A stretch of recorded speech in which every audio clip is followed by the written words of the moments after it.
All right. Welcome, everyone. I will ask Secretary Phelps to please call us to order. Certainly. Tom Buffett. Here. Katie Kavanaugh. Here. Shulan Donovan.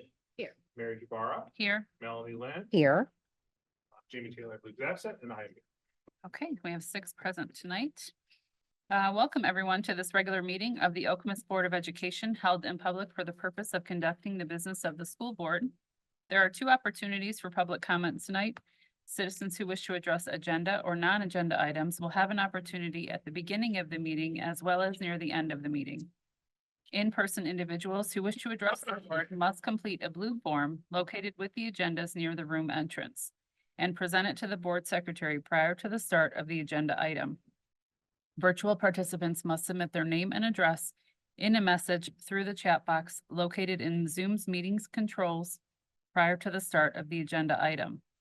At the appropriate point in the agenda, the board president will call upon individuals who have submitted a blue card or a chat message, and that individual's microphone will be unmuted for their comments.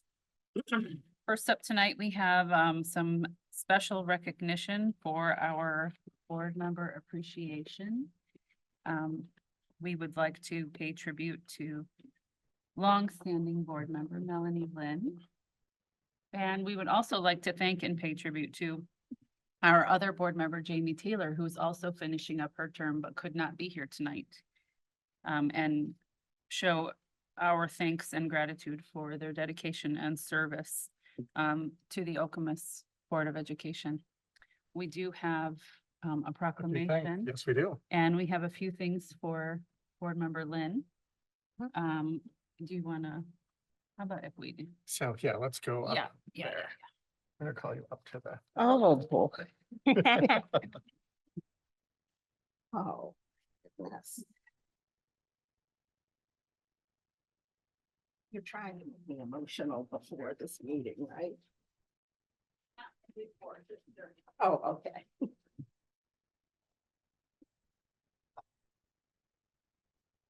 Okay, so I will read a special tribute that we had made for our trustee Lynn.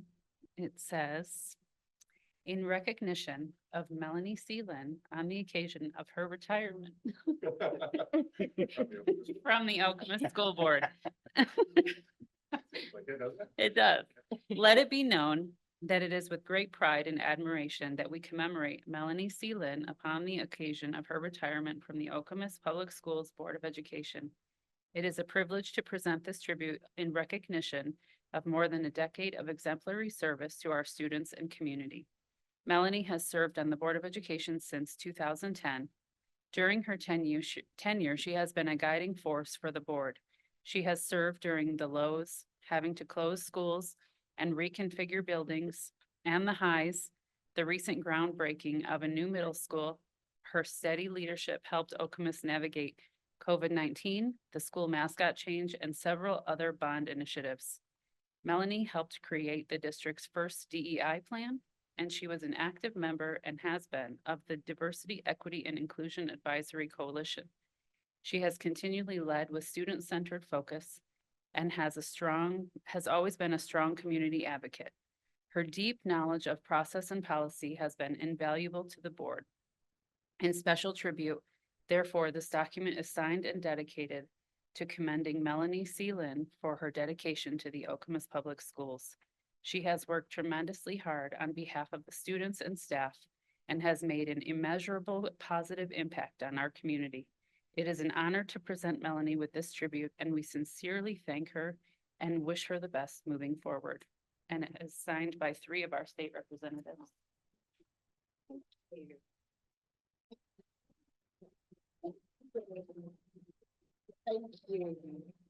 Thank you. And we have flowers. Oh, wow. Okay. Everyone on retirement now gets an official.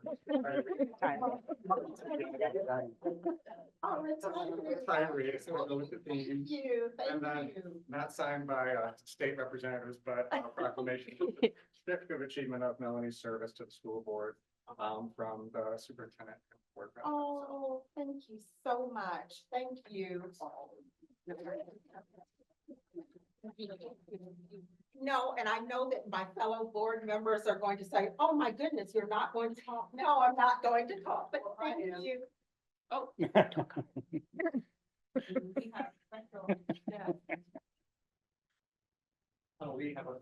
have a quick word. A quick word. Yes. No. Good afternoon. Can the Zoom people hear me? Okay, well, on Zoom, Melanie, your daughters are there, my family is there. Can they speak? Can y'all hear them? Well, as we're doing that, I just want to let y'all know, I am so glad I'm getting ready to have my wife back. I mean, for 14 years, and let me just say what's really pivotal about those 14 years. Melanie has signed, I think, each one of our daughters' diplomas. And she was able to give them a hug and a handshake. And I've watched my wife, we came from South Carolina about 24 years ago. And we came to Michigan not knowing anybody in this community. And Melanie came and not only joined the community, but led the community. And I just want to let my bride of 34 years, soon to be 35, that I love you. I am so proud of you.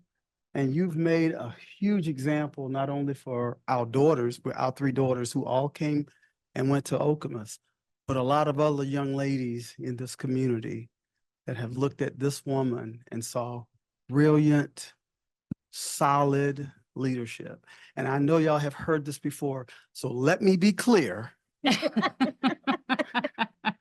This woman's awesome. I love her. Thank you, babe. And, oh, yes. Not on good. Pink and green. Over there. And now at this time, citizens will have an opportunity to address the board regarding items of interest that may or may not be a part of the evening's agenda. Citizens are required to limit comments to 3 minutes, except when this requirement is waived by the board president during the meeting. A designated timekeeper will communicate to the individuals who is addressing the board at 3 minutes. The board highly values public comment and input. However, the board meeting format is designed to facilitate the evening's agenda and therefore restricts board members from engaging in conversation with speakers or immediately responding to questions.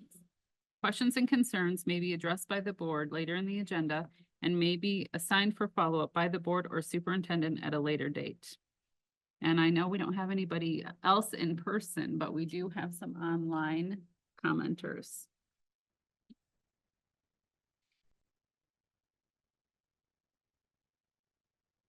Got a lot of comments congratulating. Do we have anyone who wishes to speak? Okay, thank you. No comment. I have a bunch of comments that I can share here. Oh, okay, thank you. Thank you very much. Oh. very Okay. nice. While she reads those, then we will move on to our high school student reports and requests.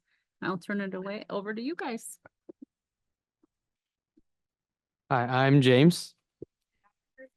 We're the junior student representatives, and today the topics we have we'll be going over are clubs, sports, concerts, and miscellaneous. So first off with clubs, BPA, the Business Professionals of America, is hosting a Shoe Us the Love Drive where they are donating gently worn / used shoes. Also, Okemos Outreach is hosting a toy drive for the daycare in Chicago, and they are going to this Thursday to Chicago to help pass out presents and spend time with the kids. And the Spanish and French Honor Society this Sunday will be traveling to Brookdale, where they'll be singing carols or songs in both Spanish and French to the senior residents there. And then in sports, for basketball, the girls varsity team is 2-0 right now. They just beat Sexton and Bath. They beat Sexton 85-2. And then the boys varsity beat Howell. Yeah. Wow. Yeah. It was a big. I had to make sure I heard that. It was right. the season Sorry, opener. Didn't mean to interrupt. Okay. And then the boys varsity team beat Howell, and they're 3-0 now. And then also the boys freshmen were 3-0 after beating Howell. Boys JV is currently 1-2. They lost to Howell most recently. The dance team had a competition this weekend where they won 2 first-place events in categories. Wrestling also had a tournament this weekend where they took home 2 medals.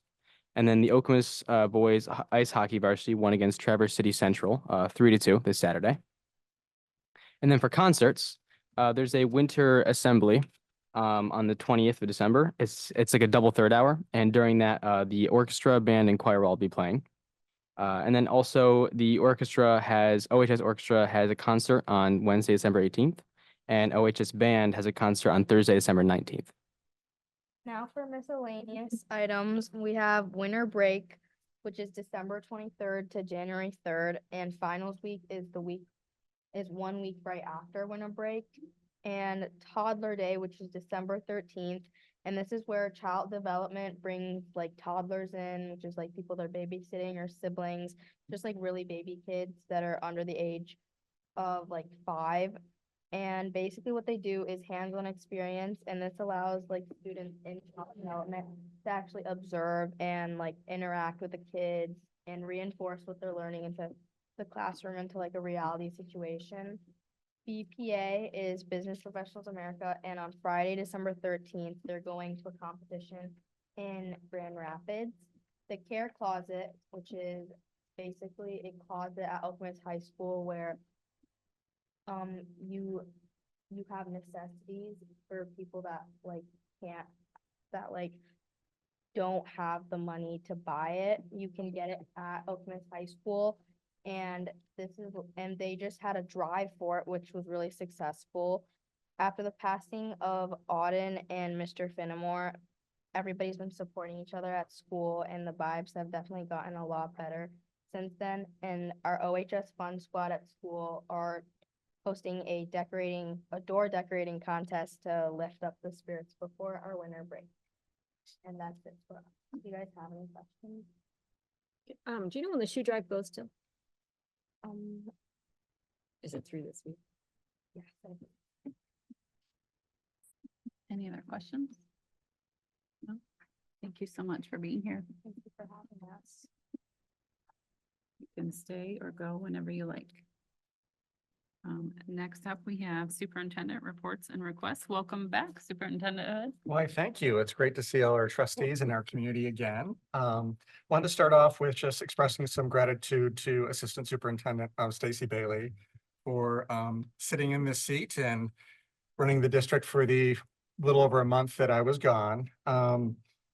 Stacy did an exemplary job leading the district, moving forward our administrative team with the work, helping the district navigate some very difficult situations and tragic situations, as well as just continuing to gain the trust of staff and students and our administrative team. So to say the district was in good hands is an understatement. We did not miss a step. And Stacy was a strong leader. I think learned a lot in the role.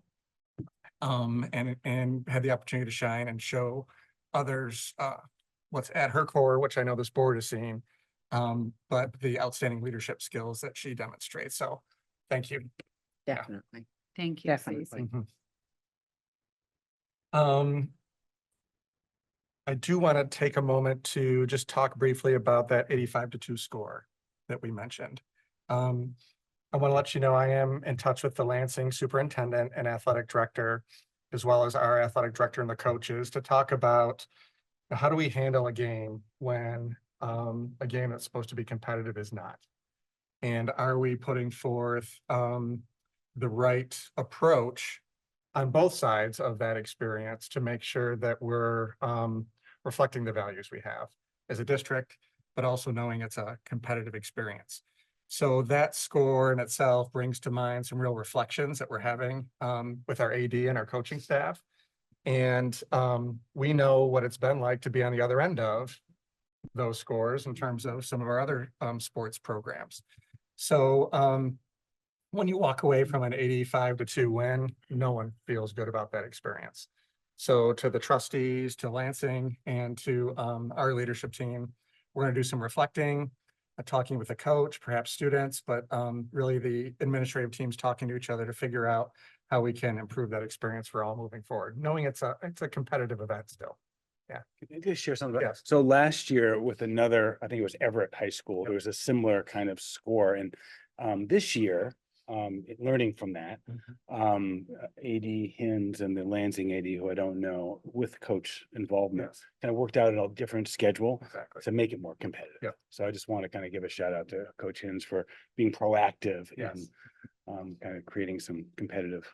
Yeah, and our coaches typically will, in situations, work with the other coach and the other AD. We'll put in typically not our starters, won't press for the ball. But we also have students that get into the game that may not get much playing time the rest of the year either. So, and they wanna play, they wanna shoot. So I think there's some conversations to be had, and it's a, certainly not here to embarrass or gloat.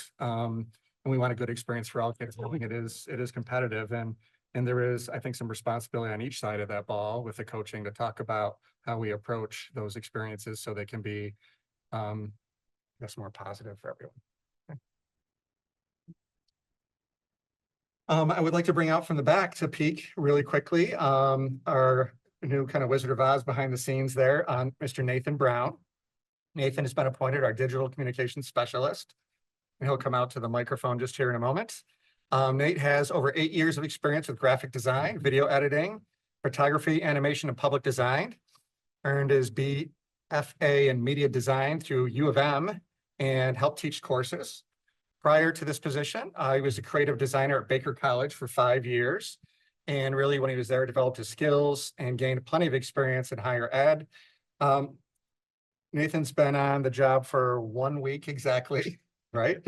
And in that time, we've seen a real attitude of taking initiative, starting to build those relationships, already streaming some evening events and concerts, and been meeting with music staff and more of our high profile video population per se.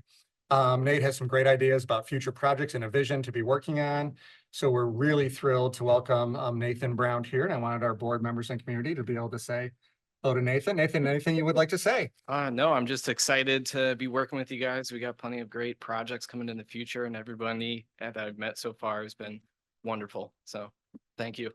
Welcome. Welcome. Happy to have you.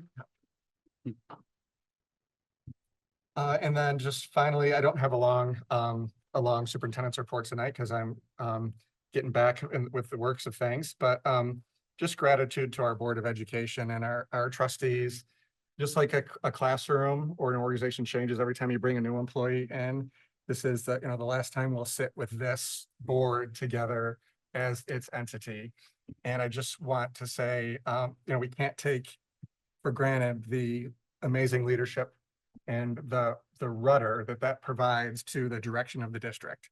That this board has been clear in its expectations, has been clear in its goals for the district, has a shared philosophy of our equity work and success for all students, and lets the superintendent and the administrative team get to work on those things. So I'd be remiss if I didn't say thanks to the team, because as a new team comes, we have to start over and reboot per se. So I'm going to miss Melanie leaning in. And we say we can appreciate this and leaning in. And since Jamie's not here, just talk about Melanie for a quick second, because I didn't up there, but Melanie taught me as a young superintendent the intentionality that goes on with the work. And that everything you do has to have intention behind it, because people are wondering the why.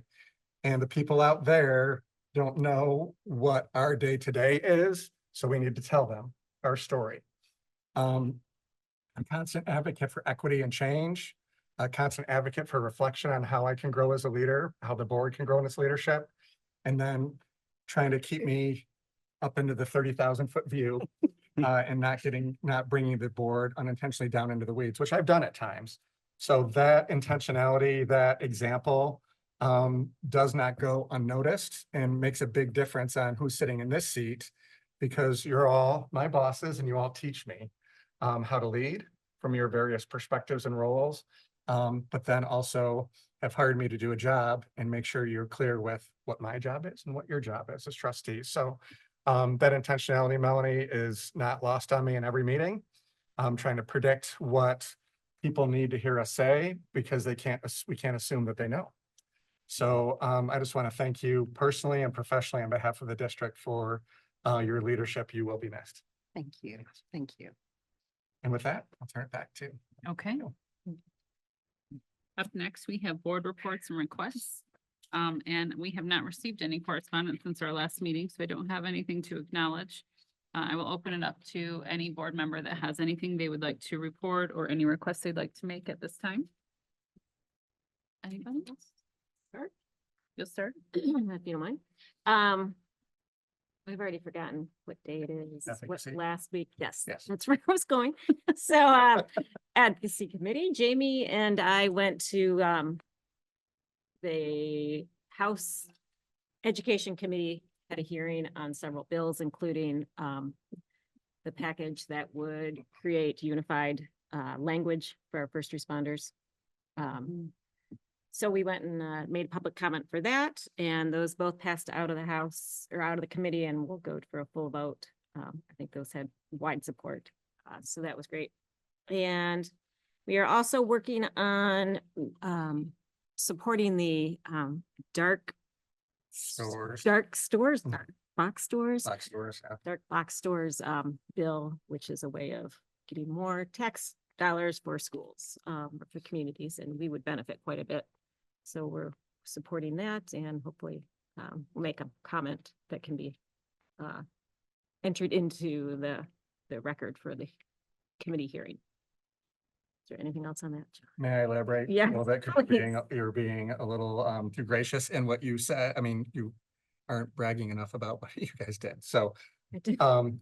Jamie I sat and there like- our two trustees took away one of the major learnings from our swatting incident was that when first responders have to respond, and there were 10 to 12 different agencies that responded to the Okemos Public Schools, they could have responded to any school locally.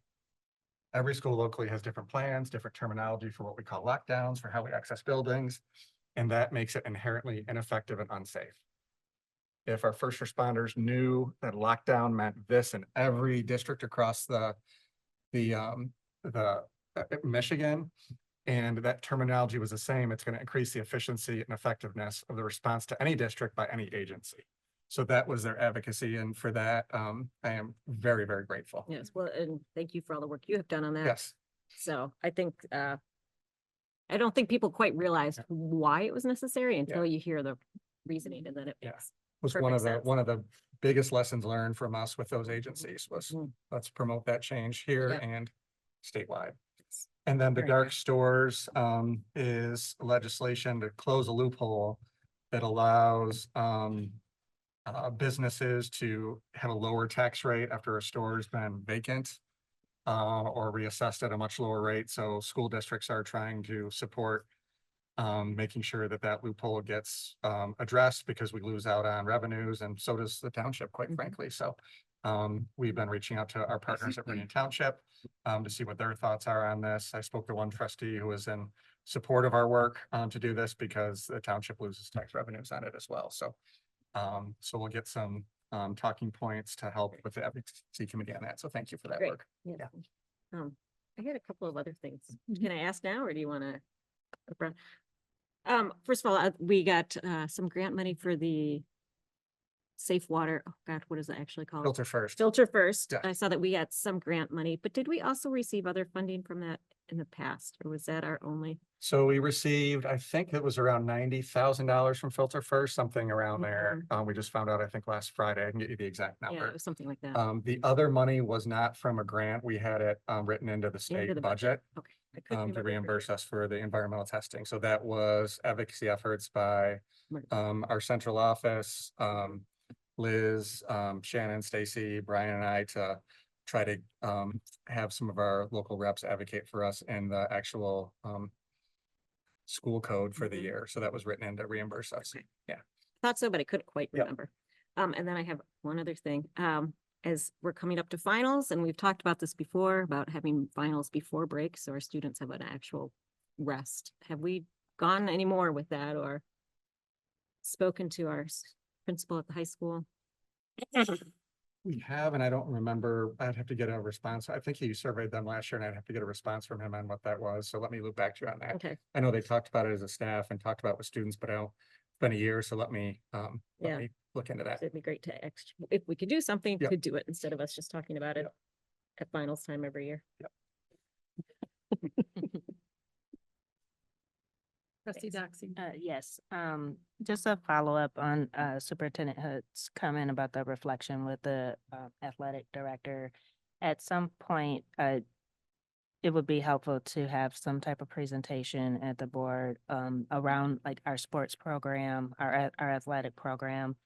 Even the connection, because I don't fully understand, but like to our club sports, so soccer and the Okemos Youth Program. I heard, I think at some point, some of the grades were at the school and not through the youth program. So just a request at some point where if it's perhaps sometime next year, a presentation on again, just our athletic department, where we've been, where we're looking to go, will be helpful.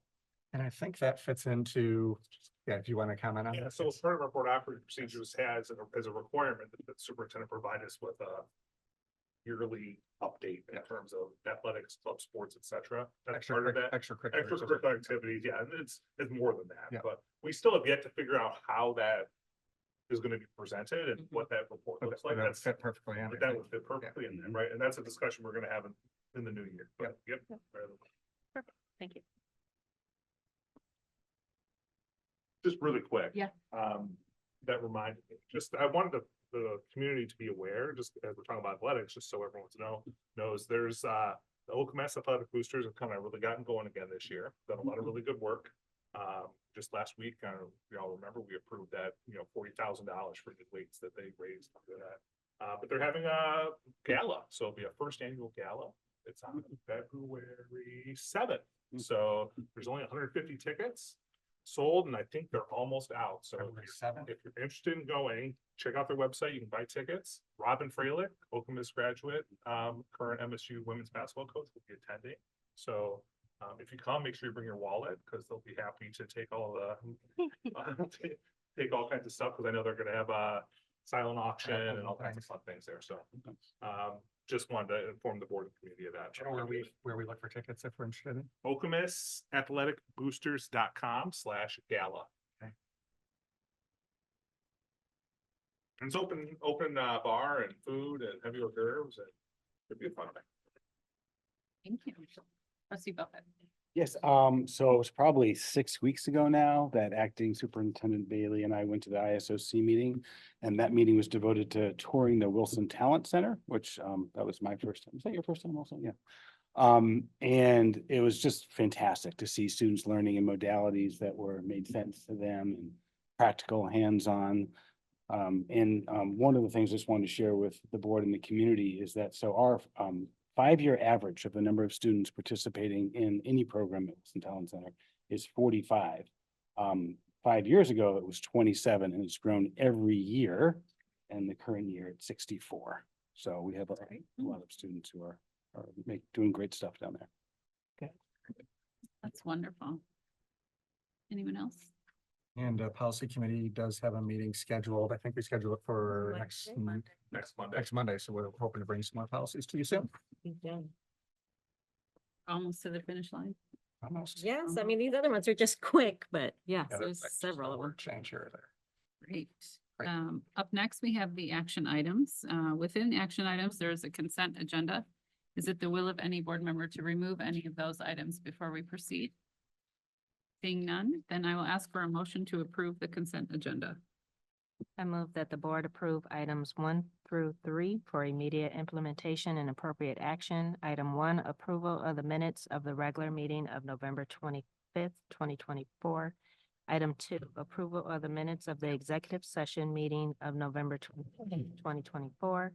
And item 3, that the board acknowledge receipt of the November financial statement and approve payment of bills for November. Support. Moved by trustee Doxy, supported by trustee Lynn.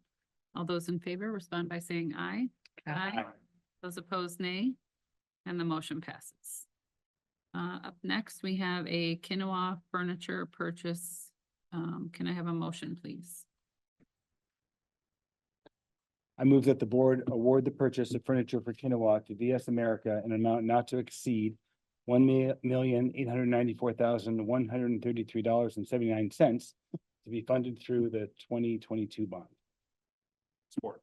Moved by trustee Buffett, supported by trustee Phelps. One quick Yeah. comment there. Mhm. We will be coming in underneath that 1.8. The furniture committee is reviewing that. We just wanted to make sure we had enough there and didn't have to come back. So you can expect to see a number that's lower than that when we finalize. Great. And we did hear about this at our last meeting, so we don't really need any discussion unless someone has a question, but all those in favor respond by saying aye. Aye. Those opposed, nay. And the motion passes. Up next is our summer tax collection. Can I have a motion, please? I move that the board waive the reading and adopt the resolution for collection of summer property tax as appropriate from Aladdin Township, Meridian Township, and the city of Lansing, and to negotiate a reasonable expense for such collection of the district's tax levy. Support. Moved by trustee Kavanaugh, supported by trustee Doxy. And this requires a roll call vote, please. Secretary Phelps. Certainly. Tom Buffett, Yes. Katie Kavanaugh. Yes. Shulan Doxy, Yes. Mary Javara, Yes. Melanie Lynn, Yes. and I'm a yes. And the motion passes. Up next, we have an MASB Strategic Planning Services contract to approve. Can I have a motion, please? I move that the board authorizes the superintendent to complete the contract with MASB to facilitate the strategic planning process in an amount not to exceed $11,147. Support. Moved by trustee Phelps, supported by trustee Lynn. And we've all had a chance to review this. Any questions? Looking forward to it. Great. All those in favor respond by saying aye. Aye. Those opposed, nay. And the motion passes. Up next, we have a board policy final reading. Can I have a motion, please? Okay. Are you doing it? Or you just giggling? Oh, no, I can do it. No, don't do it. That the board waive the reading and adopt final reading of board policies 2406, board officers' duties, and 2505, board committees. Support. Moved by trustee Doxy, supported by, nope, moved by trustee Kavanaugh, supported by trustee Doxy. Do we have any questions for the policy committee on these? Yes, trustee Lynn. Do not have a question. I just have a comment. I don't know why I didn't recognize this or notice this previously.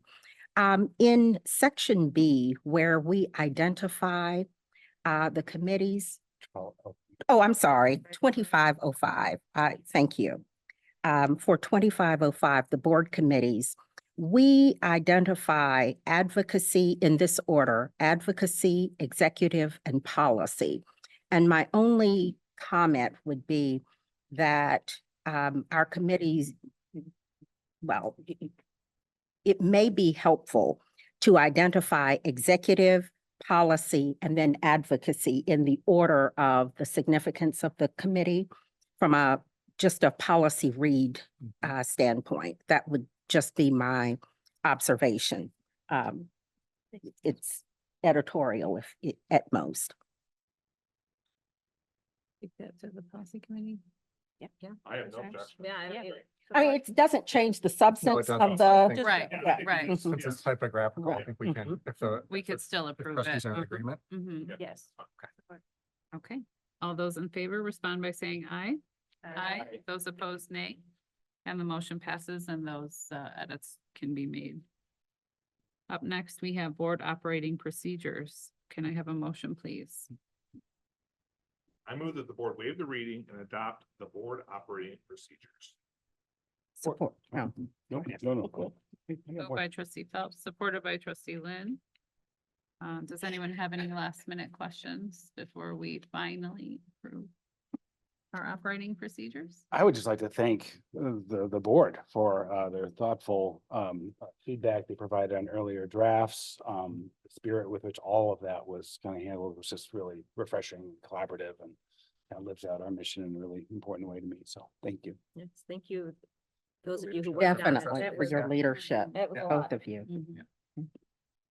Just so everyone's aware, I'm sure you saw the draft, there was a couple of very minor little changes since the last meeting. I don't know if anyone had any questions about that. It was basically just to kind of, I was in response to trustee Doxy's comment last time, which was great about committee meeting minutes. And then I also had one thing on our annual organization meeting. We had to put the word regular in there to match policy. Very small changes, but I just want everyone to be aware that those were changed from the last time. So everything else is the same. Okay, all those in favor respond by saying aye. Aye. Those opposed, nay. And the motion passes. May I ask a question about those now that they're passed? Yes. For our trustees, we'd like to post those on the website. So I just didn't know if there was a preference, if it went under the policies and resolution tab.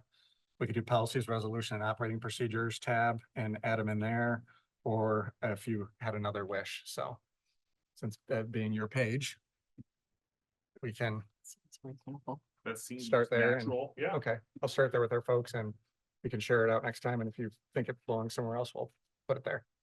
Okay, thank you. Okay, great. Up next, we have a few discussion items. First is the Phase Advisory Board. Superintendent Hood, I'll turn that over to you. Yes, so per our board policy and past practice, Assistant Superintendent Bailey oversees the Phase Board, which is our Personal Health and Sexuality Education Advisory Board, made up of members of our community to represent and provide direction into our approach for that very sensitive topic for teaching reproductive health. So part of that policy and our procedure is to have the board weigh in on the members that would serve. So I'll turn it over to Assistant Superintendent Bailey for an update. Yeah, so I'm bringing to you one applicant. So we have an opening for a parent on the committee. It's for a 3-year term. So it's Karen Holt. She is a professor at MSU. She's a professor in the area of criminology, who studies sexuality and sexual offending. She's on the board for the Michigan Association for the Treatment and Prevention of Sexual Abuse and Small Talk. She has 2 daughters in the district that are 8 and 10 years old. And she's really interested in maintaining the connection with the learning that's going on, the continued work of the Phase Board. Her application was sent to the District Parent Council, who have a checklist that they go through with all applicants. So some of the comments that board made regarding the application was that her background and her views are very much aligned with our district sexual health education in disseminating age-appropriate, research-based factual information.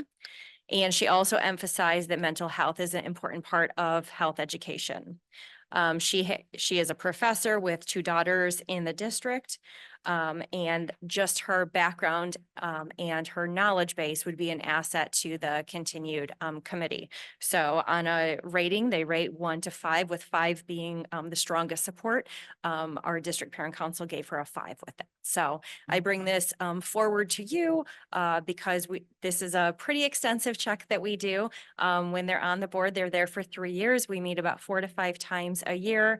And we have subcommittees that are working on making sure our resources are updated, that our teachers have what they need, that parents have access and communication with what's going on for their child in the classroom, especially regarding this, which we know for a lot of families is a sensitive area. So wanting to make sure we're very transparent and parents have the ability to know what their child will be learning about and exclude them if they want to. But the biggest thing is we want to make sure that we are providing that solid education for our students. So this is what I bring forward. Thank you. Discussion about that. Anyone have any questions? So we bring it for action at the next meeting. Yes.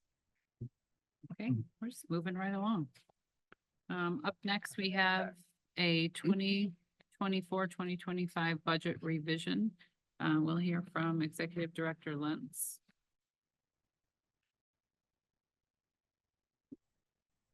All right, I am attempting to share my screen. I don't see it up there yet, so we'll see if Nathan can. What up? No problem.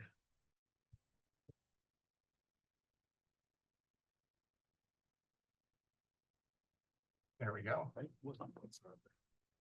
Perfect. Thank you.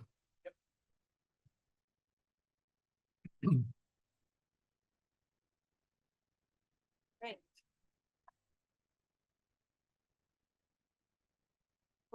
Or, sorry, gotta move some of the Don't cord step on before I it. trip on one of them. Yeah. We don't need you going flying on the course. Yep. That would be something I would do. So tonight I'm gonna, talk about the first budget revision for 24-25 school year. And we'll just jump right into talking, we'll talk about revenues and expenditures and then grants and how they line together, and where we stand. In terms of 24-25, just as a reminder, we did not get, in terms of funding from the state of Michigan, we did not get an increase in our per pupil foundation. So that's why you see a net and pick up here, because I just wanted to highlight that this foundation remained the same from 23-24 to 24-25. We did budget for a $241 increase in foundation, but rather than put it in the foundation allowance, what ended up happening was through negotiations at the state level, because there was a lot of conversation around retirement and retirement expenditures and what the retirement rates and unfunded caps, or not unfunded caps, healthcare caps. Anyway, so what ended up happening was the state provided funding to reduce the amount of, it's called the UAAL. It's basically the excess, we're capped at 20.96%, that we pay for this categorical, and this amount we're capped, and then the state funds anything over the cap. The state in effectively is reducing that cap, but how they're doing it is they're funding revenue through to us this year. They're saying, we're gonna pay you an equivalent of what it would be if we reduce this by 5.75 points, down from 20.96% to 15.21. So that equated to approximately a $410 per pupils. So that that expenditure decrease equated to about almost 1.9 million, which was about $410 per pupil. Ah, I tried to back away. So what will occur with this next year is that we won't receive this in a revenue. This will next year show up as reduced expenditures to the district. So, so when we're looking at the budget, there's all those line items that say retirement and FICA. The retirement piece will be less because of this, reduction in the cap. For enrollment, highlighting this, just showing that basically we were pretty straight on with our budget projections for enrollment. We budgeted for a blended increase in FTE of 19.6. Remember, the blend is made up of 90% of the fall count, 10% of the prior year spring count. And so our revised budget, we are just decreased by 3 FTE, 3.15 FTE, so about $30,000. Special ed categorical, that is, we receive 28% funding of allowable special education expenditures from the state. They pay us an estimate in a given fiscal year and then true that up to actual in the next school year and then update that year's estimate. So basically, this is $122,000 is part of it relates to last year, adjusting to actual and then updating our current year estimate. State aid, we had additional funding in retirement and in transportation. We receive about 6 different sections of retirement funding. So when I'm talking retirement here, it's some of the other sections that are related to in terms of, and they're usually a percentage of prior year numbers, and a couple of these sections, they update us quarterly on. We don't know the amount until the quarter is over. So we update those as best we can throughout the year, and then have to true those up. In terms of transportation, last year was the first year of of the state funding a portion of general ed transportation. We didn't know at proposed budget if that would be fully funded this year or if it would be funded at a reduced level. That hadn't been decided yet, so we budgeted at 75%. We would receive 75% funding of what we got last year. This was funded level funding from last year, so we were able to increase our budget by about $84,000 for that section. Special ed revenue through the ISD, $361,000 increase. This, we've talked a lot about special ed funding, especially at our last board meeting. This actually does not relate to anything we talked about at the last meeting. We're still under the old funding formula. So this is actually funding that relates to last school year. Similar to how we receive special ed funding from the state, we're on a year lag. They're pay us an estimate and true us up at during the next school year. So this is basically our portion of the ISD's budget variance in their special ed fund. So this is our share of the budget variance for 23-24. We don't know our 24-25 revenue yet, or don't have a good estimate for that. The first good estimate occurs in January, so we would update that during a second budget revision. Community education, decreasing the funding for that by about $92,000, and the majority of that relates to facility rentals. We are unable to rent our facilities to the fullest extent as we have been in prior years because of all the bond construction occurring. We have to shut down, for instance, when we're doing certain construction, we have to shut down large portions of the building for safety concerns and reasons of that nature.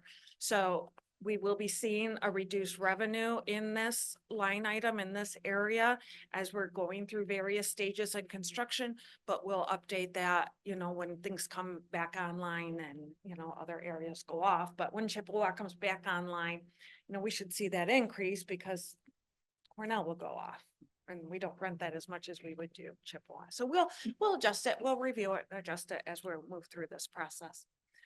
Insurance reimbursement of about $36,000 increase. This relates to the Chippewa roof. And the reason I have this on here is because I just wanted to make sure the board is aware that we do have a couple other claims out there that we are still monitoring. And if they do impact our general ed fund, we'll bring that forward in a subsequent budget revision. But we have the high school bathroom, the flooding that occurred at the high school. In addition, we are, you know, talking to the insurance and filed a claim about the Kinawa environmental remediation work. I don't know if that will be allowed. We don't know, but at least the claim is filed and we can, you know, be working with the insurance company to see what, if anything, can be covered. So that is on here, just so you are aware that we do have claims outstanding that we are monitoring and watching as we're moving forward.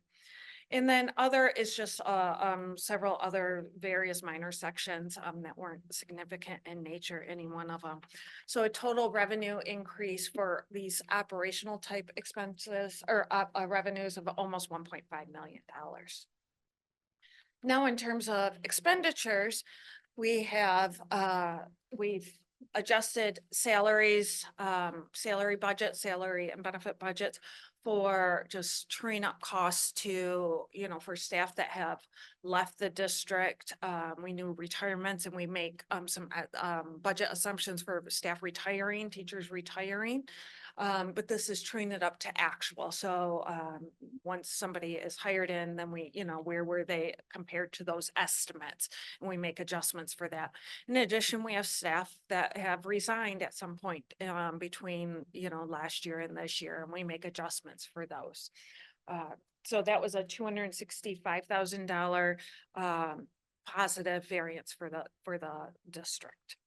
The environmental remediation we've talked about in the past, this is related to Kinawa. It's a little more than what the board took action on because this also includes some wages for teachers, technology staff to be moving after hours, all of their classroom out, moving things and setting up back in. So it takes, we don't do that during the school day because we need the staff to be in there with the students. In addition, there might be things like bulletin boards or something like that that we've had to throw away that we, because of the condition of them, and we have to replace. So there's just a small dollar amount that's related to those types of items. The majority is what took action on at the last meeting. Insurance, this is Mesa Insurance in particular, and this is our OEA group is the only group with Mesa Insurance. We budgeted for a 3.5% increase. It came in at about 16% increase. So I just like to remind the board and the community that the Mesa Insurance actually runs on for premiums increases January to December.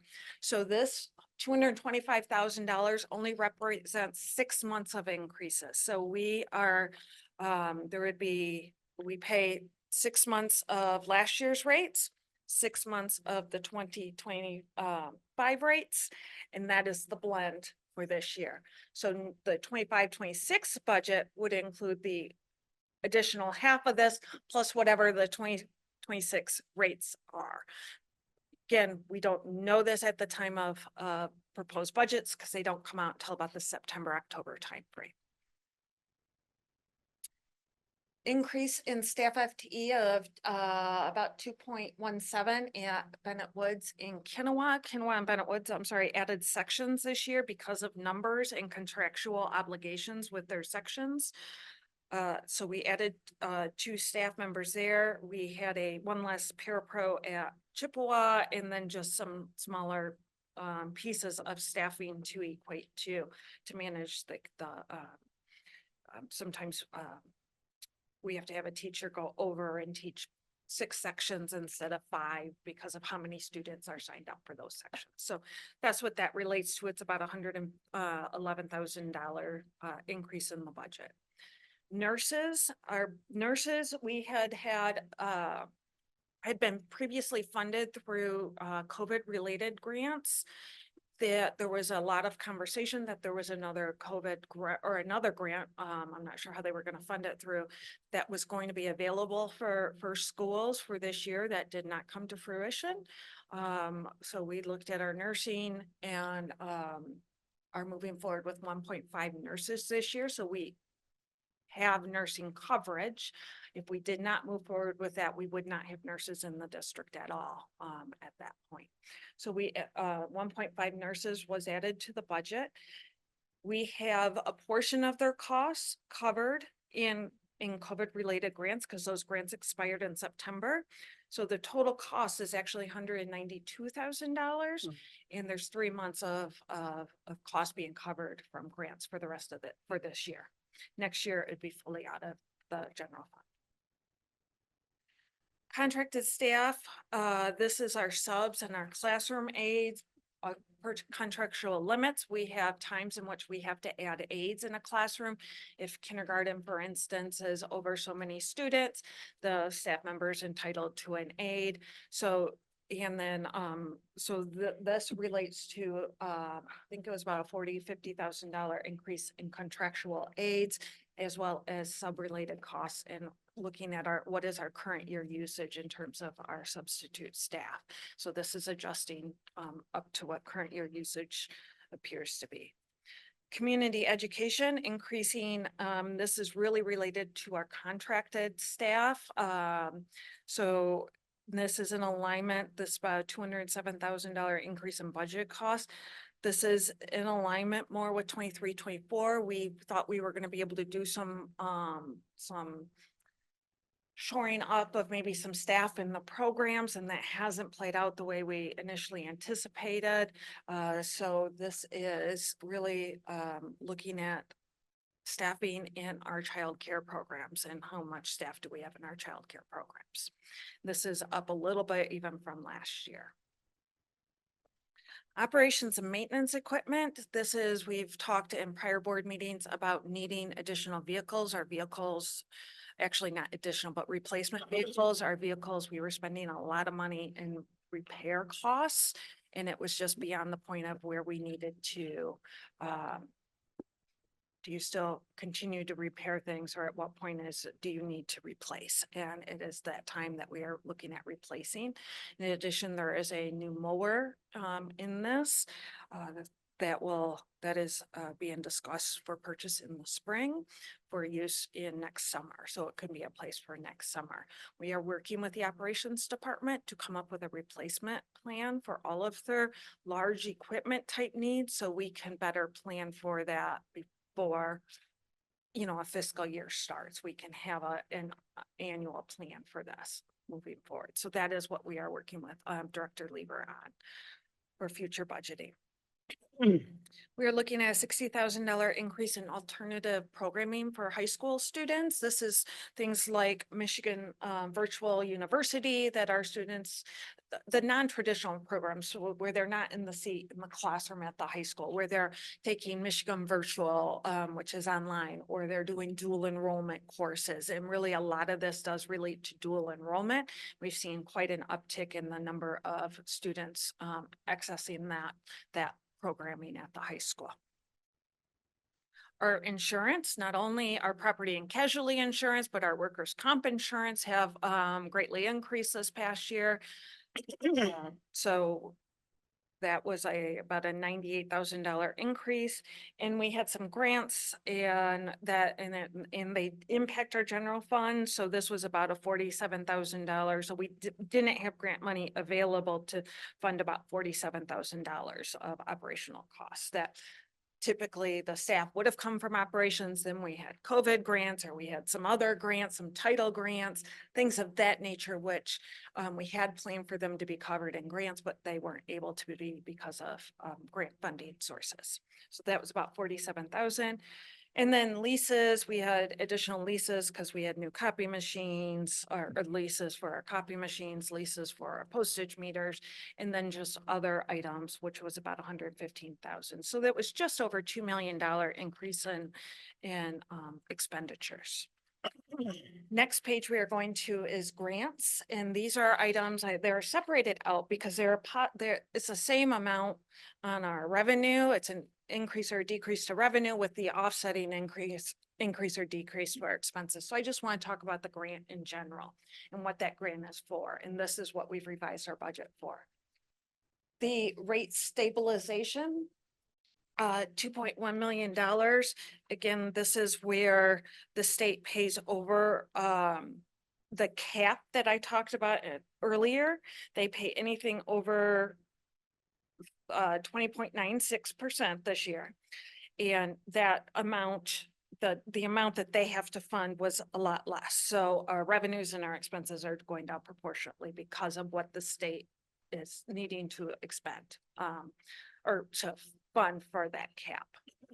At risk is a state aid grant for at risk that it's, you know, typically you see that in the state budget, you'll hear them talking about at-risk funding. Ours increased by about 69,000. GSRP, that's our programs for our 4-year-olds, and they're typically income-based programs that meet certain qualifications and criteria. That has been expanding over the last several years and expanded quite a bit last year about the available income levels and things. This is moving towards, so let's try to get, you know, more kids in preschool, you know, hit them early, you know, and make it available for families. So what we ended up doing was that we increased sections at our existing program, or sorry, increased class sizes at our existing programs, 3 programs that we had. And then we transitioned our 4-year-old childcare program that was a preschool program, sorry, it was a preschool program that was a tuition-based program. And we were able to work with the ISD and transition that to a GSRP program. So at this point, we transitioned every student in there into GSRP. We were allowed to do that for the rest of this year. And then next year, we will be doing that greater review and even seeing if we, you know, is there space to add more programs? So we're constantly looking at the GSRP program and whether or not we should, whether we can expand that program to offer it up to more available families. Michigan Kids Back on Track. This is an extended year grant, and this funds summer and after school or before school programs. And this is highlighted here. We were funding those programs out of our COVID relief grants for several years. Then there was a Michigan Kids Back on Track grant that started last year, but we were able to carry it over for a year. So we're carrying ours over into this school year. And we're able to fund through next summer of 2025. And then that grant funding source, unless it continues, would be expired. So that will be something that we'll have to, how to, if we want to continue those programs into what level. Mental health and safety grants, we've been, that was about $114,000. This actually pertains to the 23-24 award. You did see we got a 24-25 award, but we're going to, we can spend it over 2 fiscal years, and we will be spending this year's award in next fiscal year. So we can extend our services that we're covering. So this pays for things such as our contracted, Threat assessment, yep, and safety, shield, yeah. Whatever, Director of Safety and What do we Security. call her? Director of Director of Safety and Security. Sorry, I couldn't come up. I wanted to say. So anyways, this funds those types of items, and so this will allow us to carry it over. So the 24-25 funds you won't see in here, you'll see that in next year's budget, because that's how we're gonna fund that. 27L is an increased educator compensation. This is a grant, again, that was awarded last year, but we're carried it over to this year. And this is a grant that the state of Michigan had to fund increased compensation. That's exactly how it sounds. It's increased compensation for educators. There are some requirements regarding what is an educator and how is that defined, but we are accounting for that grant in this budget. Our title grants, titles 1, 2, 3, and 4 is a decrease of about $120,000. This is where I said we had some funds that are operation expenses that were covered by a grant. We're right on the cusp on Title I of we're either right over this level or right under the cutoff level. And if you're over, it's an extra $100,000 of funding. If you're under it, it's less, $100,000 less. And it's a federal poverty level, so it's not the same levels that we have here. It's a different formula, and it's released once a year. We see what that level is. So it's just, we were just right under the level this past year, so. And then our COVID relief funds, this is $129,000 decrease in the revenue, but really this is just accounting for what we actually spent in 23-24, and then what are the remaining funds that we've spent from July to September, and then that grant is completed. So that is the final revision for that grant, because those funds have already been expended. And then we had some other miscellaneous grants of about $76,000. So in total, our grants is a decrease in revenue of about 1.2 million. But on the flip side, it's that conversely it hits expenditures. So it's a budget neutral item. So how does this impact total now once we combine all this lovely numbers together? Our revenues are going up from by 70 million to 70.3 million, up 235,000. So that was a positive change to our revenues of 235,000. Our expenditures are dropping from about 71.2 to 72 million, which is a decrease of about 763,000. For a total impact of $527,000 decrease in available funding. The majority of that $527,000 are one-time expenses. So about 616 total when we look at combining the revenues and expenses is about 616. Namely, the biggest piece of that is the environmental remediation. So they're one-time expenditures that we won't see repeat themselves in a future year. We adjust our beginning fund balance by the budget to actual audit variance, which was 629,000. And when we take that and add it to the $527,000 decrease, we have a positive $100 and almost $2,000. So we are changing our fund balance from almost $2 to $9.3 million, which would be 12.9. We aren't changing the percent as a percent of expenditures. It still remains at 12.9%. what else do we still have that it's hanging out there? I've talked about the ISD special ed revenue, which we should have a better idea in January. We have grants. Trustee Kavanaugh talked about the Filter First grant.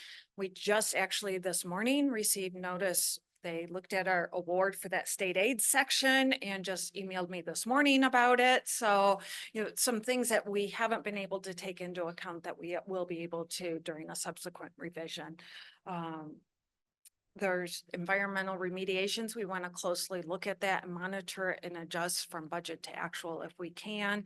So we'll be monitoring that. We'll be reviewing the insurance reimbursements and if we can, if we get any funding from that and what would be appropriate to charge to the general fund or to include in the general fund. We have expenditures, utility costs. How will those look this winter and how will that impact our overall budget? And do we have any staffings? We'll look at staffing come the spring and did we have long-term leaves or do we have mid-year resignations and look at that. And why we want to look at those things is so we can move them forward and start 25, 26 at a good base of where we think we'll start the year. So that's why we'll, look into all those. In terms of what will occur next with our budget, this year and next year's budget in January timeframe, not the beginning, towards the end of January, looking at a multi-year budget overview in something different than what we've done in the past because of all these one-time expenditures, because of all the grants that ended on September 30th, to look and say, okay, taking those one-time expenditures out, taking those grants out, what will 25, 26 look like? What will 26, 27 look like as a base? Because we know, if these safety grants don't continue, for instance, what would that look like? So we can just get a picture, a very overview of what the budget years will look like. We will also then start in February, March timeframe, looking at then other budget assumptions for 25, 26. We'll be looking, we typically do our first review once we hear the executive budget recommendation and how would that impact our budget. So we then start to build all of our assumptions. We'll continue to do that from March to May.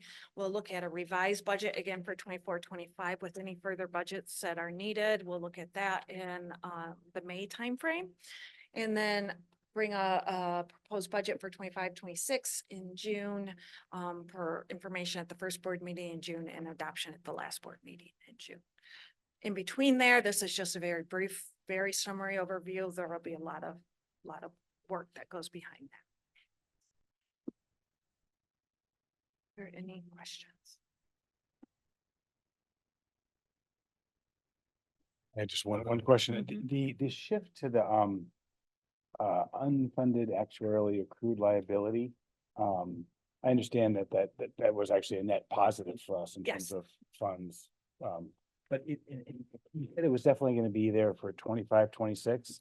And what I have read is that the cap has been reduced 20.96 to 15.21. 2-1. Sorry, I had to get my glasses on. 15.21, and that cap has been reduced, and that was at least from what I have read, that is going to happen for next year. That was set, that was included in all these legislations. So that would be a decrease in expenditure. So unless somebody. That's my understanding too. That was Okay. permanent. Yeah, that was my question about it. You said for next year, and I was just wondering if there's it sunsets, but it sounds like it was made for kind of a permanent.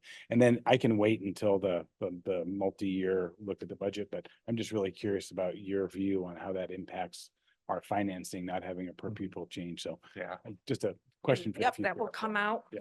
And because I'll take into account the foundation piece, but I will also, what I'll do for that one is take into account what would that reduction in retirement expense, that would be something I would include in that multi-year document. I would just go quickly say, I'm looking forward to that. I think it'll be a great opportunity for our new board members as well, to kind of really get a good look at the budget because they're coming in wide-eyed, I'm sure, and looking at some of this stuff. It'll be a great kind of introduction to budgeting 101, if you will. So that'll be a great day. I just have a quick question about the ISD special ed funding that we talked about at our last meeting. Have you heard anything? Do you have any rumblings or news or updates of any kind? No, I have a county business official meeting on Thursday afternoon, and I saw that that was on the agenda. I don't know if superintendents have heard anything, but finance directors have not. Not yet. Assistant Superintendent Bailey, have you heard anything just in my absence? Okay, so we'll keep you posted on that. I do know the advocacy committee also talked about, do you want to mention that or? Do you want- No, go ahead. Yeah, advocacy committee also talked about, potentially, writing a letter to advocate for the Okemos schools to make sure the impact is understood from school board to school board, from Okemos School Board to ISD board, I think is. what- Correct. And the process was and the- not Yeah, so, something that everybody. so we're talking, we're in discussions about that. Right. Okay, So I do. yes. So I just noticed, the blended enrollment, we have traditionally enjoyed increased enrollment, even with the blended mix, if you will. So I'm wondering if, based on the trend in enrollment, this is, you're able to forecast any information about future budgets or where we're trending. What does this data point provide us in terms of the slope of the increase in our enrollment that we have enjoyed? What is this indicating to you? I would have to go back to when we came up with a budget recommendation for an increase. If I'm remembering correctly, we had a very large senior class that was graduating. That was, I think it was the largest senior class. I can't remember and how many. So that just naturally brought our numbers down in our incoming enrollments haven't been at that size of that graduating senior class. So that's something we'll look at again, is to say, where's our trend of new students coming in terms of at the kindergarten level, what's our trend of students that we retain from year to year? And what does it look like at our senior level going out? Because you have to look at the seniors leaving and the incoming kindergarten students. So what I don't have and can't answer tonight is how has that trend in those three type of categories changed? I do recall last year, it was a very large senior class. But that will be brought forward in. Sure. Okay, thank you.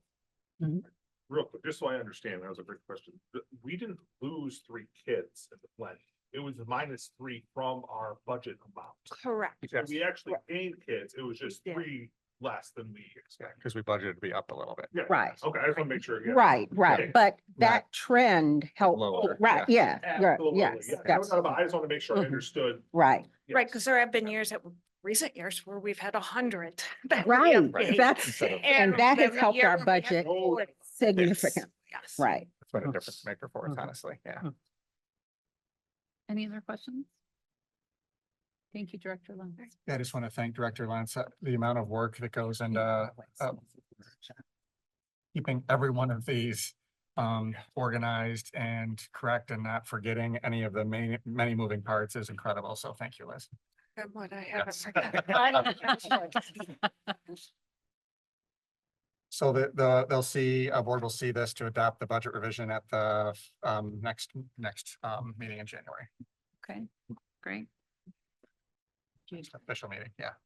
Jamie's on her way right now. Oh, good. She's gonna make it. Okay.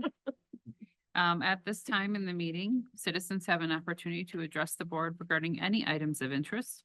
Individual comments at this time will be limited to 3 minutes, but may be extended at the discretion of the board president. A designated timekeeper will communicate to the individual who is addressing the board at 3 minutes. The board highly values public comment. However, our meeting format does not allow for the board to engage in conversation with speakers. Questions and concerns may be assigned for follow-up by the board or the administration at a later date. Do we have any online speakers? Thank you so much. You can just yell from in there. We don't want to tell them that already. Okay, now we move on to other matters. Jamie is on her way. Yes, like literally. Okay. I had another matter, just question. This was on board book, but then it didn't make it to our agenda. So I was just wondering, and I'm at peace with not talking about it tonight, but I did want to just raise up, like, for our next board, it doesn't make sense to continue this with new board members coming on, I don't think.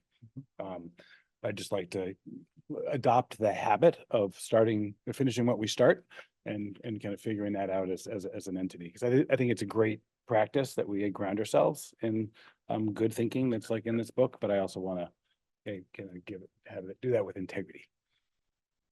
So I brought my question, but I'll leave it. Okay. And then do we have any other matters anyone would like to discuss? Yes. Not a matter, but I would be remiss if I don't publicly just thank trustee Lynn for her support and her mentorship. I'm sitting here because of her. And That I was thank hard you. work getting here. It was, but I thank you. Just again, just for all of your years of service. I don't know how you did it so long. It's definitely a labor of love. And as Superintendent Hood shared and your husband shared, like your dedication is just untouchable. And again, I just want to publicly thank you. Thank you. Thank you. Thank you. Yeah, I think everybody was gonna take a turn. Trustee Kavanaugh? Well, you used to really intimidate me and scare me early on. So, and then I got to know you and realized I didn't need to be intimidated or scared. So I'm gonna miss you. And you've been very, I've learned a lot from you for my time here, and so we'll maybe just call you every once in a while. I'd love that. No, we'll miss you. Thank you. You make me a better board member Oh, every day. honor me. Thank you. Thank you. I appreciate it. Yeah, I didn't get recruited, but everything that trustee Doxy said, I would echo, and Superintendent Hood mentioned about helping him keep the board out of the weeds. And I just feel like that's something that I have learned. I mean, I hope I have learned. We'll see if I have learned. Time will tell. But stay above 9 and 3 and just your kind of centeredness in our role and helping us, stay in our lane and elevate really our discussion in a really helpful way. Just want to thank you for modeling that. Hope to do a little bit of what you, I think, taught me. Thank you. Thank you. Thank you. I'll be really fast. I'm sure we've all felt it, like we were all pretending to be board members. Trustee Lynn was the board. We're all just kind of here, but 100%. I mean, the standard. So the institutional knowledge and the professionalism in class that Trustee Lynn has is amazing. So we'll miss you very much. I certainly will. And I will say one thing that I've always really appreciated, and I try to think about all the time, is in every one of our discussions, how student focused you've been. And that's really our goal, is doing the best for those students. And you always bring that back to that center, which I always appreciate. So thank you. For Thank everything. you. Thank you. Thank you. Thank you all. Thank you. It has been an honor to serve the Okemos community, and I have served with several constitutions of boards, and I've learned from many of my colleagues, and I am so, I really have to say I've really been made a better person from the input and engagement of all of my colleagues here at the board table. And Superintendent Hood, you know, definitely, definitely. Yes, very special, very special.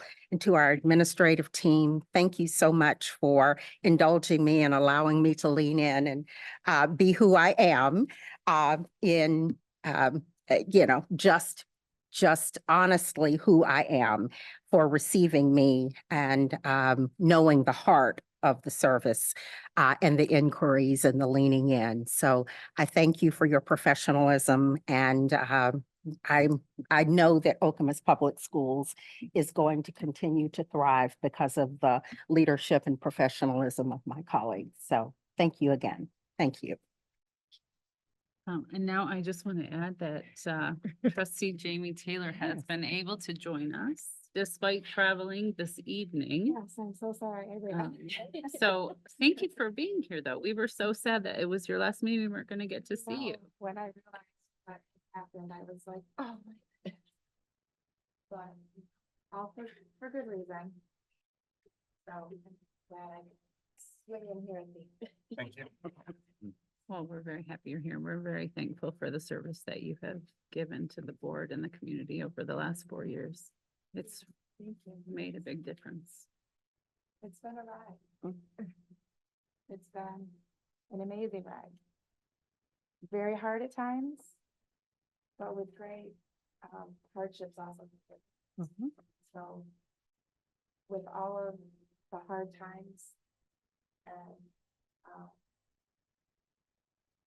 just serving the community and serving our students and working alongside trustees and individuals such as yourselves and some of our previous board members that I've served with. Like trustee Lynn said, I've grown from it. I'm a better person, and it's been a complete honor to serve the community.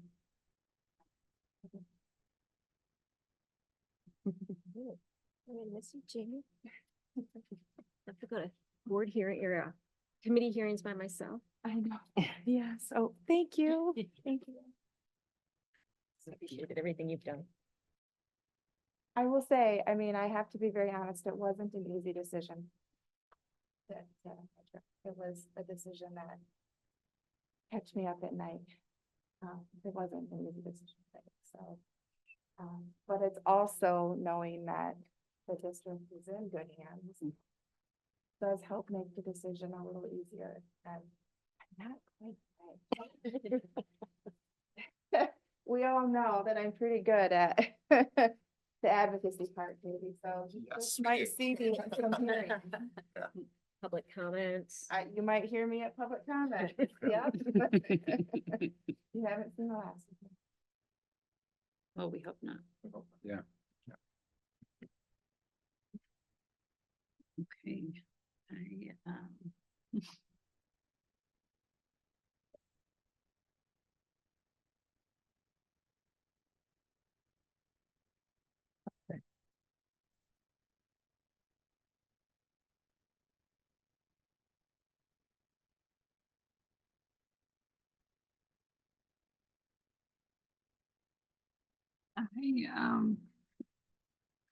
I wrote this down because I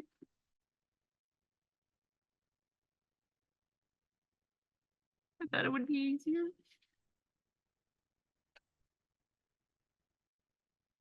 I'm gonna try to read it. You can read it for me.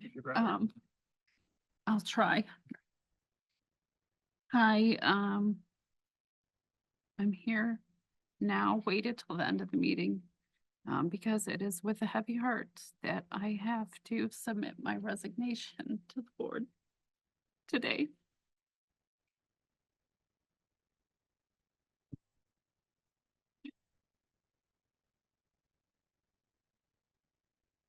Okay, I'll let you read it.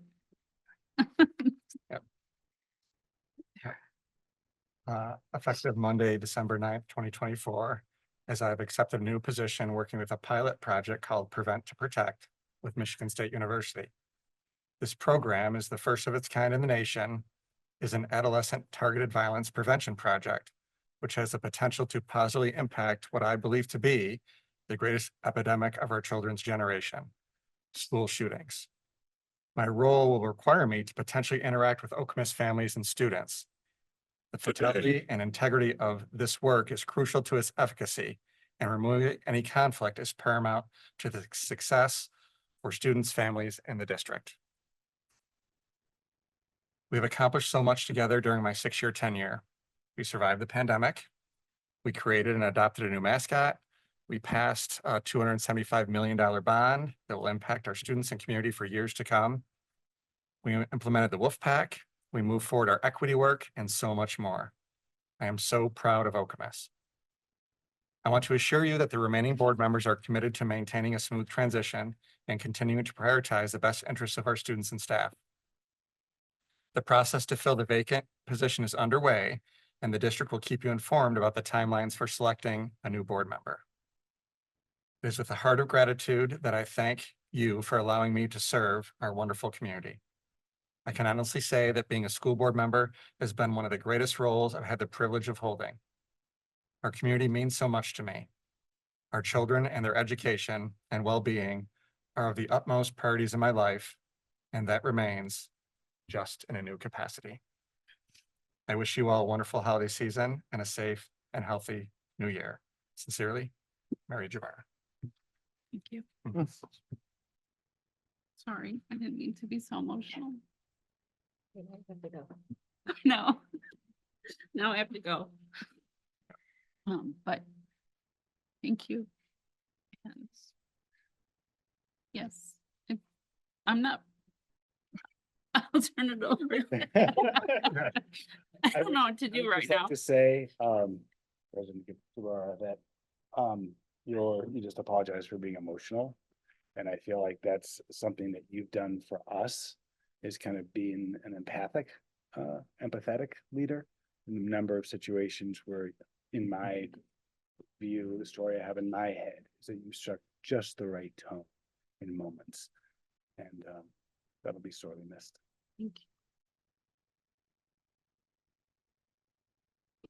you. Thank you. Miss you. We came on together, I know. started this together, and ended up becoming one of my favorite people and my best friends, and it's kind of crazy. And that's how we met, but you did a great job leading us too. I think that you've served as president in a way that I don't know if I ever would be able to, and I think that you're a great public face of the board. And I always appreciated that you had skills that I clearly did not have, and that you did really well. You brought things that just really did the job well.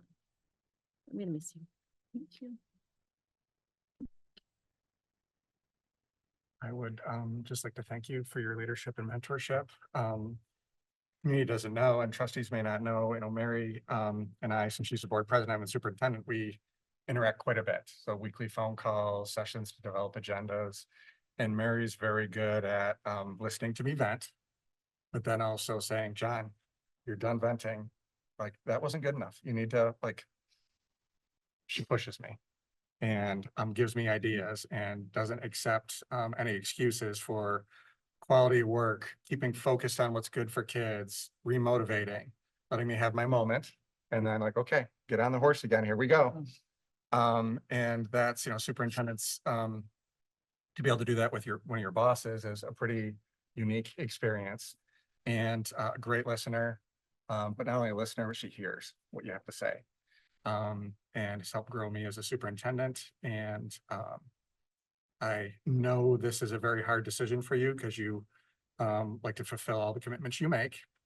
But I also know when you're looking at a potential conflict between what's good for the district and what's good for our families and kids, that this is all work that's at your core, but they couldn't coexist without a conflict.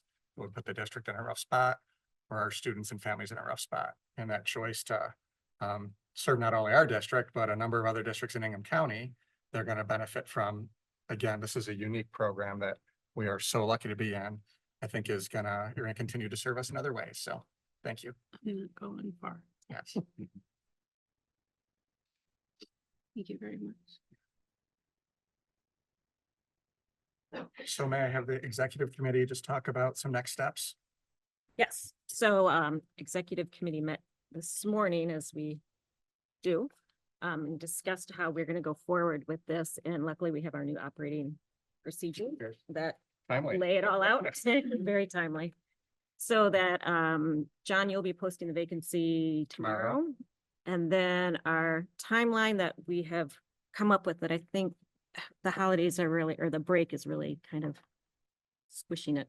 Maybe we have to appoint somebody within 30 days. Yes. And then the 2 weeks off kind of abbreviates that for us. So we're looking to appoint a new person on January 6th at our special meeting. And we would like to, as our procedure tells us, we get all of the applications, we review them, we pick our top 3, and we invite them to come in for interviews at that January 6th meeting.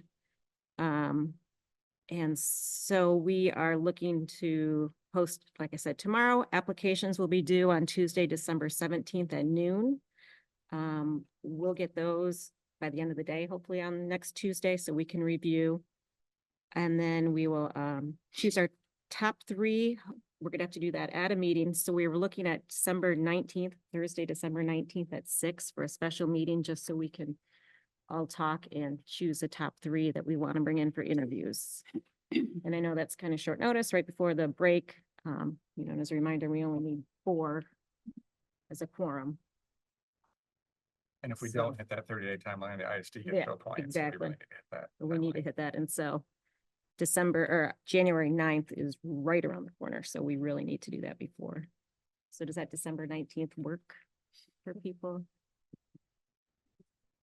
It doesn't.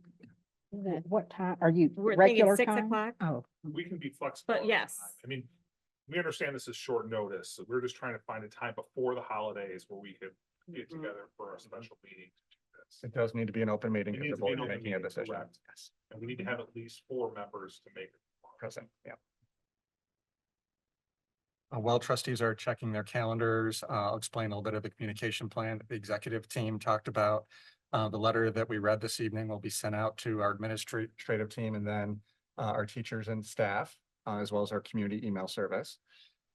We will, at the bottom of that letter, be posting the process by which people can apply via email to rihanna.walworth@Okemos K12.net. To bring in and drop off to the second floor office or to mail to us at 4406 North Okemos Road, knowing it has to be received by noon on Tuesday for consideration. Okay. In addition, we'll be posting that on the district's website, front page, tweeting out and talking to the township also about maybe tweeting that out. So other residents know of the vacancy. Do we already have an application that exists?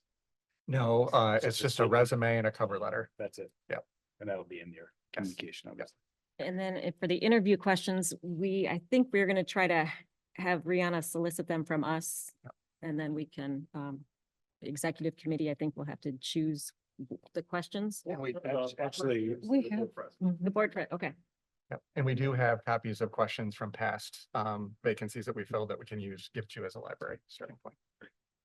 And then as our procedure operating manual tells us, each candidate has 30 minutes to do their entire thing. So hopefully they get to all the questions. And, we don't want to have too many questions that we're asking each one. So maybe 3 or so that we'll settle on. So. How does that date look? Anybody have a chance to look? I Okay. can do that. I'll do that. 6. Oh, okay. Okay, so we have, Perfect. we Yep. have 4 or 5. Perfect. 1, 2, Great. 3. Great, Okay. excellent. So 6 12, PM 19, on 6 the p.m. 19th, Excuse me. Thursday. So I There's- Thursday the 19th, sorry about that. Excuse about that. appreciate everyone's flexibility. Yeah. I know it's short notice. We're under a time crunch. Yep. So we need to get this in.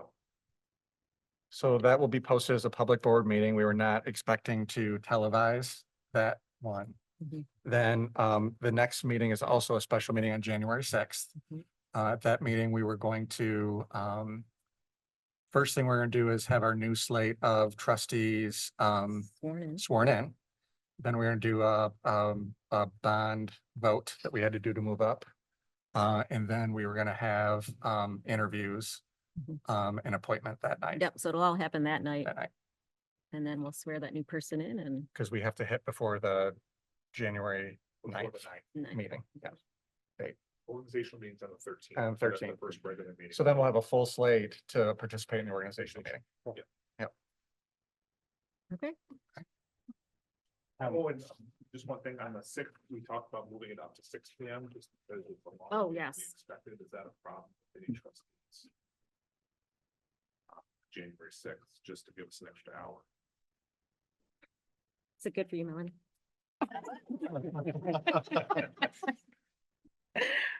For our meeting on the 17th, I know we're selecting our top three. 19. The 19th, 17th at noon is when Yes. the 19th. Can we also put just the questions that we have then as part of our discussion? Yeah. Because it says board president with input from the board, so I Right. feel like that's a good. Yep. Yeah. That makes sense. Yeah, yeah. And then, and we can also share out with you the current one, in case you want to. Yeah. Beg, borrow, steal a copy, whatever. Good to- yeah. Okay. Anything else? Is everyone good with the process? This is our first time. Yeah, well- This is our operating procedure process, so. The process. Yeah. And that is, you pointed out, we can make changes in the operating procedure for next time if we find anything that doesn't work. Yep. It's good learning experience, so. Just, I want to make sure, clear. I know you said 3, we can interview as many as we want. There's no number in the operating procedures that says 3. It just says we may limit the number of applicants. So if we sat down and it was 4, that's okay, and it doesn't have to be. Good to know. Thank you. Just so we're clear. Thank you. All right, are we done? Yes. All right, so we are adjourned at 8:38.